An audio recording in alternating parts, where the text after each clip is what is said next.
ಹರೇ ಶ್ರೀನಿವಾಸ ಹರಿ ಓಂ ಸರಸ್ವತಿ ಶ್ರೀವಾರಿ ಚಾನಲ್ಗೆ ಸ್ವಾಗತ. ಸ್ನೇಹಿತರೆ, ಈಗ ಆಷಾಢ ಮಾಸದಲ್ಲಿದ್ದೀವಿ. ಆಷಾಢ ಮಾಸದಲ್ಲಿ ಮೊನ್ನೆ ಭೀಮನ ಅಮಾವಾಸ್ಯೆ ಆಗಿದೆ. ಇವತ್ತು ತುಂಬ ವಿಶೇಷವಾದ ದಿನ ಯಾವುದಪ್ಪ ಅಂದರೆ ಸಂಪತ್ತು ಲಕ್ಷ್ಮಿ ಅಂತ ಹೇಳಿ ಶುಕ್ರವಾರ 5 ವಾರ ನಮಗೆ ಈ ಒಂದು ಶ್ರಾವಣ ಮಾಸದಲ್ಲಿ ಸಿಕ್ಕುತ್ತೆ. 5 ಶುಕ್ರವಾರನೂ ತುಂಬ ಚೆನ್ನಾಗಿ ನಡೆಯುತ್ತೆ. ಮತ್ತು ಆಡಿ ಶುಕ್ರವಾರ ಅಂತಲೂ ಪೂಜೆ ಮಾಡ್ಕೊಂಡು ಬರ್ತಾರೆ. ಇಲ್ಲಿ ಸಂಪತ್ತು ಲಕ್ಷ್ಮಿನ ತುಂಬ ವಿಶೇಷವಾಗಿ ಒಂದು ಪೂಜೆ ಪುರಸ್ಕಾರ ಮಾಡ್ತಾರೆ. 5 ಶುಕ್ರವಾರ ಹೆಂಗಪ್ಪ ಅಂದರೆ ಸೆಪ್ಟೆಂಬರ್ 11ನೇ ತಾರೀಕು ಸಹ ನಮಗೆ ಅಮಾವಾಸ್ಯೆ ಬಿದ್ದಿರೋದ್ರಿಂದ ಅಮಾವಾಸ್ಯೆಯಲ್ಲಿ ತುಂಬ ಶ್ರೇಷ್ಠವಾದ ಪೂಜೆ ಲಕ್ಷ್ಮೀ ಪೂಜೆ ಅಂತಲೇ ಹೇಳ್ತೀವಿ. ಹಂಗಾಗಿ 5 ಶುಕ್ರವಾರ ನಮಗೆ ಶ್ರಾವಣ ಮಾಸದಲ್ಲಿ ಸಿಕ್ಕಿದೆ. ಅದರಲ್ಲಿ ಕೊನೆಯ ಶುಕ್ರವಾರ ಬಂದು ಅಮಾವಾಸ್ಯೆ ದಿನವೇ ಬಿದ್ದಿರೋದ್ರಿಂದ ತುಂಬ ಶ್ರೇಷ್ಠವಾದ ಒಂದು ಲಕ್ಷ್ಮೀ ಪೂಜೆ ಅಂತ ಹೇಳ್ಬೋದು ಸ್ನೇಹಿತರೆ. ಈಗ ಪ್ರಥಮವಾಗಿ ಬಂದಿರೋಂಥ ಸಂಪತ್ತು ಲಕ್ಷ್ಮಿ ಅಂತ ನಾವು ಹೇಳ್ತೀವಿ. ಈ ಸಂಪತ್ತು ಲಕ್ಷ್ಮಿನ ಯಾರೆಲ್ಲ ಪೂಜೆ ಮಾಡಲ್ಲ, ಪ್ರತಿಯೊಬ್ಬರಿಗೂ ಹಣ, ಐಶ್ವರ್ಯ, ದುಡ್ಡು, ಕಾಸು ಎಲ್ಲನೂ ಬೇಕು ಸ್ನೇಹಿತರೆ. ಹಂಗಾಗಿ ಈ ಸಂಪತ್ತು ಲಕ್ಷ್ಮಿನ ಭಾಳ ಒಂದು ವಿಶೇಷವಾಗಿ ಒಂದು ಆರಾಧನೆ ಮಾಡಿ ಪ್ರತಿ ಒಂದು ವಾರಕ್ಕೂ ಒಂದೊಂದು ಲಕ್ಷ್ಮಿ, ಸಂಪತ್ತು ಲಕ್ಷ್ಮಿ, ವರಮಹಾಲಕ್ಷ್ಮಿ, ಸಿದ್ಧಿಲಕ್ಷ್ಮಿ ಈ ಥರ ಹೇಳಿ 5 ವಾರಕ್ಕೂ ಒಂದೊಂದು ಲಕ್ಷ್ಮಿನ ಆರಾಧನೆ ಮಾಡಿ ವ್ರತ ಥರನೇ ಸಹ ಪೂಜೆ ಮಾಡ್ತಾರೆ. ಹಂಗಾಗಿ ವ್ರತ ಮಾಡೋ ಅಭ್ಯಾಸ ಇಲ್ಲಾಂದರೆ ಒಂದು ಪೂಜೆ ಥರ ಮಾಡ್ಬೋದು. ಆಡಿ ಶುಕ್ರವಾರ ಅಂತ ಹೇಳಿದ್ರೆ ಪ್ರತಿ ವಾರನೂ ಒಂದೊಂದು ನೈವೇದ್ಯ ಮಾಡಿ ಅದಕ್ಕೆ ಪ್ರತಿ ವಾರನೂ ಸೀರೆಗಳು, ಬ್ಲೌಸ್ ಪೀಸು ಏನೋ ಅವ್ರ ಯಥಾಶಕ್ತಿ ಮನೆಗಳಲ್ಲಿಟ್ಟು ಅವರೂ ಸಹ ಇದನ್ನು ಪೂಜೆ ಮಾಡಿಸ್ತಾರೆ. ಹಂಗಾಗಿ ಈ ಸಂಪತ್ತು ಲಕ್ಷ್ಮಿ ದಿವಸ ಏನು ನಮ್ಗೆ ಇವತ್ತು 14ನೇ ತಾರೀಕು ಪ್ರಾರಂಭ ಆಗ್ತಾಯಿದೆ ಈ ಸಂಪತ್ತು ಲಕ್ಷ್ಮಿ ವ್ರತ ಪೂಜೆ. ಇದನ್ನು ಬ್ರಾಹ್ಮಿ ಮುಹೂರ್ತದಲ್ಲಿ ಎದ್ದು ನೀವು ಒಂದು ಪೂಜೆ ಆರಾಧನೆ ಮಾಡೋದ್ರಿಂದ ನಿಮ್ಮ ಮನೆ ಸಂಪತ್ತು ಅಭಿವೃದ್ಧಿ ಆಗುತ್ತೆ, ಸಕಲ ಸೌಭಾಗ್ಯನೂ ಸಿದ್ಧಿ ಆಗುತ್ತೆ ಅಂತ ಹೇಳ್ತೀವಿ. ಅದರಲ್ಲೂ ಈ ಶ್ರಾವಣ ಮಾಸದಲ್ಲಿ ವಿಶೇಷವಾಗಿ ಲಕ್ಷ್ಮೀ ಪೂಜೆನ ಏನಕ್ಕಪ್ಪ ಮಾಡ್ತಾರೆ ಅಂದರೆ ಲಕ್ಷ್ಮಿಗೆ ತುಂಬ ಪ್ರಿಯವಾದ ಈ ಒಂದು ಶ್ರಾವಣ ಮಾಸ ಆಗಿದೆ ಸ್ನೇಹಿತರೆ. ಯಾಕಪ್ಪ ಅಂತಂದರೆ ಲಕ್ಷ್ಮೀ ನಾರಾಯಣ ಅಂದರೆ ಲಕ್ಷ್ಮಿಯ ಪತಿಯಾದ ನಾರಾಯಣನ ಜನ್ಮ ನಕ್ಷತ್ರ ಬಂದು ಈ ಶ್ರವಣ ನಕ್ಷತ್ರ ಅಂತೆ. ಹಂಗಾಗಿ ಏನು ಸ್ವಾಮಿ ಜನ್ಮ ನಕ್ಷತ್ರ ಬಂದು ಈ ಶ್ರವಣ ನಕ್ಷತ್ರ ಆಗಿರೋದ್ರಿಂದ ಈ ನಕ್ಷತ್ರದಲ್ಲಿ ವಿಶೇಷವಾಗಿ ಶನಿವಾರ ಈ ಥರ ಎಲ್ಲ ತುಂಬ ಒಂದು ಅಲಂಕಾರ ಪೂಜೆಗಳು ಈ ವಾರ ಈ ತಿಂಗಳು ಪೂರ್ತಿನೂ ವಿಷ್ಣುನ ಒಂದು ಶನಿವಾರ ಆರಾಧನೆ ಮಾಡ್ತಾರೆ, ಶುಕ್ರವಾರ ಲಕ್ಷ್ಮಿನ ಆರಾಧನೆ ಮಾಡ್ತಾರೆ. ಹಂಗಾಗಿ ಪತಿಯ ಒಂದು ಮಾಸ ಆಗಿರೋದ್ರಿಂದ ಶ್ರವಣ ಮಾಸ ಬಂದು ವಿಷ್ಣುವಿನ ಜನ್ಮ ನಕ್ಷತ್ರ ಆಗಿರೋದ್ರಿಂದ ನಾನಾ ರೂಪದಲ್ಲಿ ನಾನಾ ಅವತಾರದಲ್ಲಿ ಆ ಸ್ವಾಮಿಗೆ ಒಂದು ಶನಿವಾರ ಮತ್ತು ಏನು ಈ ಗುರುವಾರ, ಶುಕ್ರವಾರ, ಶನಿವಾರ ಲಕ್ಷ್ಮೀ ನಾರಾಯಣನ ಸಮೇತ ನಾವು ಪೂಜೆ ಮಾಡೋದ್ರಿಂದ ಭಾಳ ಒಂದು ಯೋಗ ಇರುತ್ತೆ ಮನೆಗಳಲ್ಲಿ ಅಂತ ಹೇಳಿ ಈ ಒಂದು ಸಂಪತ್ತು ಲಕ್ಷ್ಮಿನ ಒಂದು ಪೂಜೆ ಆರಾಧನೆ ಮಾಡಿ. ಮತ್ತು ಶನಿವಾರ ವಿಶೇಷವಾಗಿ ಶ್ರಾವಣದಲ್ಲಿ ಗೋವಿಂದ ನಾರಾಯಣ ಅಂತಲೇ ನಾವು ಸ್ಮರಣೆ ಮಾಡ್ತೀವಿ. ಹಂಗಾಗಿ ಶನಿವಾರಕ್ಕೆ ನೀವು ಗುರುವಾರನೇ ನೀವೆಲ್ಲ ರೆಡಿ ಮಾಡ್ಕೊಂಡು ಅಲಂಕಾರ ಪೂಜೆನ ಮಾಡಿಕೊಂಡ್ರೆ ಶುಕ್ರವಾರ ಶನಿವಾರ 2 ದಿವಸನೂ ಸಹ ನೀವು ಒಂದು ಪೂಜೆ ಗಂಡ ಹೆಂಡತಿರ ಸಂಸಾರದಲ್ಲಿ ತುಂಬ ಚೆನ್ನಾಗಿರ್ತಾರಂತೆ. ಯಾವುದೇ ಒಂದು ಬಿರುಕು ಬರದಂತೆ ಈ ಒಂದು ಸ್ವಾಮಿನ ಆರಾಧನೆ ಮಾಡೋದ್ರಿಂದ ದಾಂಪತ್ಯ ಜೀವನ ಸುಖಕರವಾಗಿರುತ್ತೆ. ಮತ್ತು ತುಂಬ ಏಳಿಗೆ ಆಗುತ್ತೆ. ಮನೇಲಿ ಪ್ರತಿಯೊಬ್ಬರಿಗೂ ಒಂದು ದುಡ್ಡು ಕಾಸಿನ ಸಮಸ್ಯೆಗಳು ಇದ್ದೇ ಇರ್ತಾರೆ. ಅಯ್ಯೋ ನಾವು ಎಷ್ಟು ಪೂಜೆ ಮಾಡಿದ್ರೂ ನಮ್ಗೆ ದುಡ್ಡು ಕಾಸಿಂದ ಅಷ್ಟರಲ್ಲೇ ಇದೆ ಅನ್ನೋದ್ರಿಂದ ನೆಮ್ಮದಿ ಮುಖ್ಯವಾಗಿರುತ್ತೆ ಮನುಷ್ಯನಿಗೆ. ಎಷ್ಟೋ ಜನ ಕೋಟ್ಯಾಧಿಪತಿಗಳಿಗೆ ನೆಮ್ಮದಿ ಅನ್ನೋದೇ ಇರೋದಿಲ್ಲ ಸ್ನೇಹಿತರೆ. ಹಂಗಾಗಿ ನೀವೊಂದು ಈ ಲಕ್ಷ್ಮೀನಾರಾಯಣನ ಆರಾಧನೆಯ ಪೂಜೆಯಿಂದ ಭಾಳ ಒಂದು ನೆಮ್ಮದಿ, ಸಮೃದ್ಧಿ, ಸೌಭಾಗ್ಯ ಪ್ರತಿಯೊಂದನ್ನು ಸಹ ಈ ಒಂದು ಪೂಜೆಗಳಲ್ಲಿ ಸಿಗುತ್ತೆ. ಕೆಲವರು ಕಳಶನ ಇಟ್ಬಿಟ್ಟು ಒಂದು ಪೂಜೆ ಮಾಡುವಂಥ ಒಂದು ಸಂಪ್ರದಾಯ ಇಟ್ಕೊಂಡಿರ್ತಾರೆ 5 ವಾರನೂ. ಕೆಲವರು ಮಾಮೂಲಿ ಒಂದು ಪೂಜೆ ಮಾಡೋ ಅಂಥವ್ರು ಲಕ್ಷ್ಮೀ ಫೋಟೋಗೆ ಒಂದು ಎಲ್ಲ ಸೀಟಿ ಅಲಂಕಾರ ಮಾಡಿ ಅವಕ್ಕೊಂದು ಅರಿಶಿನ ಕುಂಕುಮ ಇಟ್ಟು ಏನಾನ ಒಂದು ಚಿನ್ನದ ಒಡವೆನ ಸ್ವಾಮಿ ಫೋಟೋಕ್ಕೆ, ಅಮ್ಮನ ಫೋಟೋಕ್ಕೆ ಅರ್ಪಿಸಿ ಆನಂತರ ನೀವು ಹಾಕ್ಕೊಳ್ಳಿ. ಇಲ್ಲ ನಾವು ಕಳಶನೇ ಊರ್ತೀವಿ ಅನ್ನೋರು ಖಂಡಿತ ನೀವೇನು ಮನೇಲಿ ದಿನನಿತ್ಯ ಪೂಜೆ ಮಾಡ್ತಾ ಇರ್ತೀರ, ಎಲೆ ಇಕ್ಕೋ ಅಂಥವ್ರು ಕಾಯಿ ಇಟ್ಬಿಟ್ಟು ಒಂದು ಪೂಜೆ ಮಾಡ್ಕೊಳ್ತಾ ಬನ್ನಿ. ಇಲ್ಲ ಕಾಯ ಹಿಟ್ಟಿನ ಪೂಜೆ ಆಲ್ರೆಡಿ ಮಾಡ್ತಾಯಿದ್ದೀವಿ ಅನ್ನೋರು ಅದನ್ನು ನೀವು ಮನಸ್ಸಲ್ಲಿ ಸ್ಮರಣೆ ಮಾಡ್ತಾ, ಇದು ಸಿದ್ಧಿಲಕ್ಷ್ಮಿ, ಇದು ಏನಪ್ಪ ವರಲಕ್ಷ್ಮಿ, ಇಲ್ಲ ಇದು ಇವತ್ತು ಮಾಡ್ತಾರೆ ನಾವು ಸಂಪತ್ತು ಲಕ್ಷ್ಮಿ.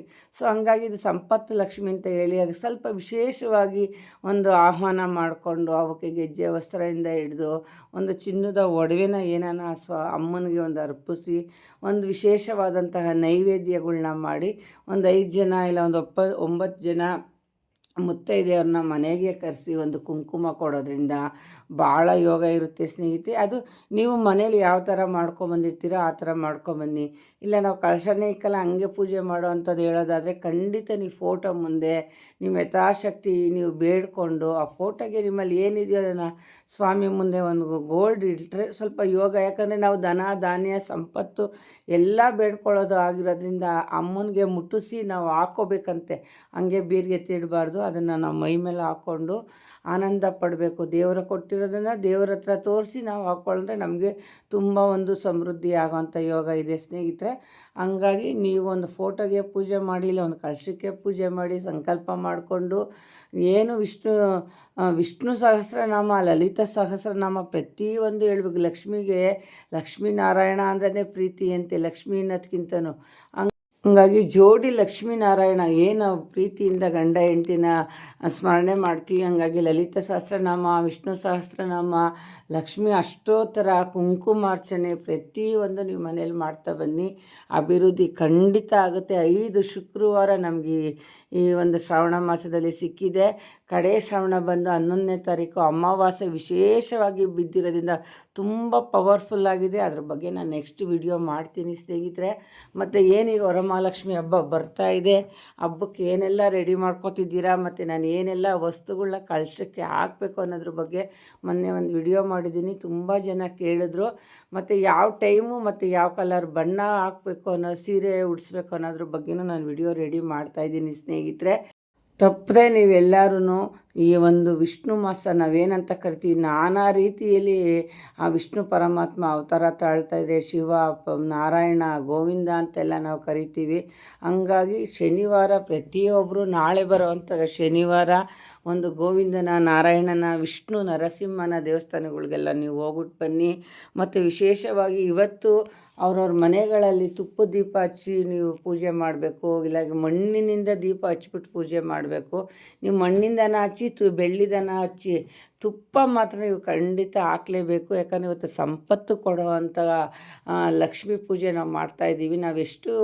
ನಾವು ಆ ತಾಯಿನ ಒಂದು ವ್ರತ ಪೂಜೆಯಿಂದ ಮಾಡಿ ಬೇಡ್ಕೋತೀವೋ ಆ ತಾಯಿ ಖಂಡಿತ ನಮ್ಗೆ ಒಲಿತಾಳೆ, ನಮ್ಮ ಮನೆ ಅಭಿವೃದ್ಧಿ ಮಾಡೇ ಮಾಡ್ತಾಳೆ. ಸೌಭಾಗ್ಯ, ಧನ ಧಾನ್ಯ ಸಂಪತ್ತನ್ನು ಕೊಟ್ಟೇ ಕೊಡ್ತಾರೆ ಸ್ನೇಹಿತರೆ. ಮತ್ತು ಇವತ್ತಿನ ವಿಶೇಷವಾಗಿ ಕೆಲವರು ಏಲಕ್ಕಿನ ಒಂದು ಹಾರ ಮಾಡಿ ಲಕ್ಷ್ಮೀ ಫೋಟೋಗೆ ಮತ್ತು ಇಲ್ಲ ಕಳಶಕ್ಕೆ ಹಾಕೋ ಅಂಥ ಒಂದು ಯೋಗ ಇದೆ. ಅದು ಹಾಕೋದ್ರಿಂದನೂ ನಿಮಗೆ ಅಭಿವೃದ್ಧಿ ಆಗುತ್ತೆ. ಅಂದರೆ ನೈಟೇ ನೆನೆ ಹಾಕ್ಬಿಟ್ಟು ಅದನ್ನು ನೀವು ದಪ್ಪ ಸೂಜಿ ಬರುತ್ತೆ, ಆ ಸೂಜಿಲಿ ಪೋಣಿಸ್ಬಿಟ್ಟು 108 ಒಂದು ಏಲಕ್ಕಿನ ಹಾರ ಮಾಡಿ ಆ ಲಕ್ಷ್ಮೀ ಫೋಟೋಕ್ಕೋ ಕಳಶಕ್ಕೋ ನೀವು ಹಾಕಿ ನೀವೇನು ಸಂಕಲ್ಪ ಮಾಡ್ಕೊಂಡು ಹಾಕ್ತಿರೋ ಖಂಡಿತ ಆಗುತ್ತೆ. ಇಲ್ಲ ಅಂದರೆ ಮಾಮೂಲಿ ನೀವು ಆವಾಗಲೇ ಅರ್ಜೆಂಟಲ್ಲಿ ಮಾಡಬೇಕು ಅಂದರೆ ಸ್ವಲ್ಪ ಸಣ್ಣ ಸೂಜಿಲೂ ಸಹ ಏಲಕ್ಕಿ ಹಾರನ ನೀವು ಹಂಗೆ ಮಾಡ್ಬೋದು ಸ್ನೇಹಿತರೆ.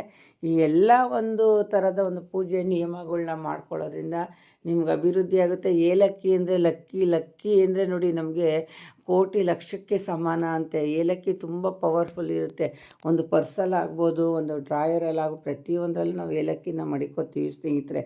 ಹಂಗಾಗಿ ನೀವು ಏಲಕ್ಕಿಗಳನ್ನ ಹಾರನ ಲಕ್ಷ್ಮಿಗೆ ಅರ್ಪಿಸಿ ನಿಮ್ಮ ಇಷ್ಟಾರ್ಥವನ್ನೆಲ್ಲ ಬೇಡ್ಕೊಳ್ಳಿ. ಮತ್ತು ಅಮ್ಮನಿಗೆ ಒಂದು ನೈವೇದ್ಯ ಮಾಡಿ ಇಡಲೇಬೇಕು. ನಿಮ್ಗೆ ಇವತ್ತು ತುಂಬ ವಿಶೇಷವಾಗಿದ್ದು ಮತ್ತೆ ಅದನ್ನೇ ಹೇಳ್ತಾಳೆ ಅನ್ಬೇಡಿ, ಸಂಪತ್ತು ಲಕ್ಷ್ಮಿ ತುಂಬ ಪವರ್ಫುಲ್ ಲಕ್ಷ್ಮಿ ಇವತ್ತು. ಹಂಗಾಗಿ ನೀವು ಈ ಸಂಪತ್ತು ಲಕ್ಷ್ಮಿಗೆ ವಿಶೇಷವಾದಂತಹ ಒಂದು ಏನಾನ ನೈವೇದ್ಯ, ಸ್ವೀಟ್ದು ನೈವೇದ್ಯನ ಮಾಡಿ ಮನೆಗೆ ನೀವು ಆಹ್ವಾನ ಮಾಡ್ಕೊಳ್ಳಿ. ಮತ್ತು ಸಂಜೆನೂ ಸಹ ದೀಪಗಳೆಲ್ಲ ಹಚ್ಚಿ ಒಂದು ಪೂಜೆಗಳನ್ನ ಮಾಡ್ಕೊಳ್ಳಿ ಸ್ನೇಹಿತರೆ. ಶ್ರೀ ಮಹಾನ್ ವಿಷ್ಣುವಿನ ನಕ್ಷತ್ರವೇ ಜನ್ಮ ನಕ್ಷತ್ರವೇ ಶ್ರವಣ ನಕ್ಷತ್ರ ಆಗಿರೋದ್ರಿಂದ ನೋಡಿ, ನಾವು ಆಷಾಢ ಮಾಸದಲ್ಲಿ ಯಾವುದೇ ಒಂದು ಶುಭ ಕಾರ್ಯಗಳನ್ನ ಮಾಡಿರೋದಿಲ್ಲ. ಪ್ರತಿಯೊಂದು ಶುಭ ಕಾರ್ಯನೂ ಈ ಒಂದು ಶ್ರಾವಣ ಮಾಸದಿಂದ ಪ್ರಾರಂಭ ಆಗುತ್ತೆ. ಹಾಗೆಯೇ ಏನೇ ಒಂದು ತೊಂದರೆ ತಾಪತ್ರದಿಂದ ನಾವು ಇಷ್ಟು ದಿನ ಇದ್ರೂ ಈ ಒಂದು ಶ್ರಾವಣ ಮಾಸದಲ್ಲಿ ನಮ್ಮ ಸಮಸ್ಯೆಗಳೆಲ್ಲ ಬಗೆಹರಿಲಿ. ಒಂದು ದಾನ ಧರ್ಮ ಪೂಜೆ ಪುರಸ್ಕಾರ ನೀತಿ ಇವನ್ನೆಲ್ಲ ನೀವು ಮಾಡ್ಕೊಳ್ತಾ ಬನ್ನಿ. ಭಾಳ ಒಂದು ಪವರ್ಫುಲ್ ಆದಂತಹ ಈ 12 ಮಾಸದಲ್ಲಿ ಈ ಒಂದು ಮಾಸ ತುಂಬ ಪವಿತ್ರವಾದುದಂತೆ ಲಕ್ಷ್ಮೀ ದೇವಿಗೆ ತುಂಬ ಪ್ರೀತಿಯಾಗಿರುವಂತಹ ಈ ಶ್ರಾವಣ ಮಾಸ ಆಗಿದೆ. ಹಂಗಾಗಿ ಈ ಶ್ರಾವಣ ಮಾಸದಲ್ಲಿ ಪ್ರತಿಯೊಬ್ಬರೂ ಲಕ್ಷ್ಮೀನಾರಾಯಣ ಸಮೇತ ಒಂದು ಪೂಜೆ ಆಹ್ವಾನನ ಮಾಡ್ಕೊಳ್ಳಿ ಅಂತ ನಾನು ಹೇಳೋಕ್ಕೆ ಇಷ್ಟಪಡ್ತೀನಿ. 12 ಮಾಸದಲ್ಲಿ ಈ ಒಂದು ಮಾಸ ತುಂಬ ಪ್ರಿಯವಾದಂತಹ ಮಾಸ. ಮತ್ತು ನಾವು ವರಗಳನ್ನ ಬೇಡ್ಕೊಳ್ಳೋಕ್ಕೂ ಆ ತಾಯಿ ನಮ್ಗೆ ವರ ಕೊಡೋಕ್ಕೂ ಅಷ್ಟೇ ಭಾಳ ಒಂದು ಪವಿತ್ರವಾದಂತಹ ಒಂದು ಮಾಸ ಆಗಿದೆ ಸ್ನೇಹಿತರೆ. ಈ ವಿಡಿಯೋ ನಿಮಗೆಲ್ಲ ಇಷ್ಟ ಆಗಿದ್ದರೆ ಲೈಕ್ ಮಾಡಿ, ಶೇರ್ ಮಾಡಿ, ಫಾಲೋ ಮಾಡಿ. ಹರಿ ಓಂ ಹರೇ ಶ್ರೀ.